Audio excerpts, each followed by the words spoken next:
Hello guys, কি অবস্থা সবার? বিনোদন ক্লাব 00 পক্ষ থেকে সবাইকে স্বাগতম এই ভিডিওতে।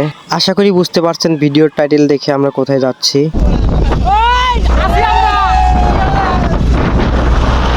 বাসের ছাদে উঠে দেখি যে সবাই অনেক খুশি, তো খুশিতে একটা গান চলে আসে।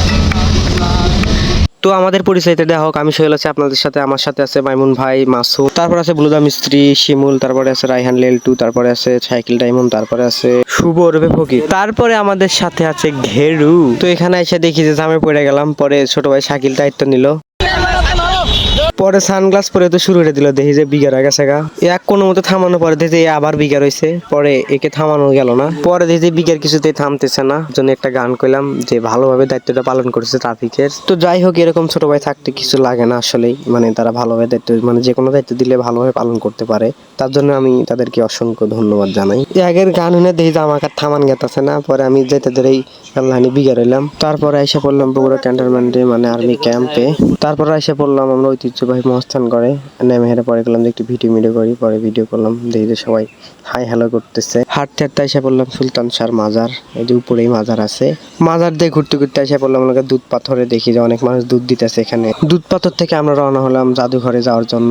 আর আমরা যে রাস্তা যাইতেছি এটা হলো মানে সুলতান শাহ নাকি এখান দিয়ে যাওয়া আসা করতো, এই সেই রাস্তা, যে রাস্তা দিয়ে ঘোড়া নিয়ে চলাচল করতো।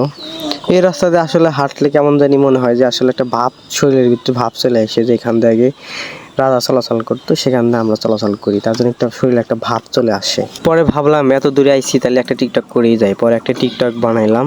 পরে ছোট ভাই শাকিল একটা টিকটক করে দিলাম। তারপরে দেখা হয়ে গেল প্রাণহীন একটা গাছের সাথে। তো আসলে এই গাছটা অনেক সুন্দর ছিল। পরে সন্ধ্যা হয়ে যাওয়ার কারণে আমরা ধীরে ধীরে চলে যেতেছি। তো হাঁটতে হাঁটতে এসে পড়লাম কুয়ার কাছে। এখানে নাকি এই কুয়ার পানি খেলে নাকি মানুষ জীবিত হওয়া যায়। তো সেখানে আসলাম। তারপরে আসলাম একটা গানের আড্ডায়। এই গান দেখতে দেখতে পরে দেখি যে সাইডে এক চাচা বিঘার হয়ে গেছে, আর বিঘার দেখে কে থামানো। তারপরে চলে আসলাম আমরা পরশুরামের বাসায়। পরশুরামের বাসায় এসে হাতির সাথে দেখা, দেখি মাইমুনের সাথে ফাইজলামি করতেছে। তারপর আবারও চলে আসলাম সুলতান শাহর মাজারে। আসলে এখানে প্রচুর গরম ছিল, যার কারণে থাকতে পারলাম না। তো আজকে এই পর্যন্ত, সবাই ভালো থাকবেন, খোদা হাফেজ।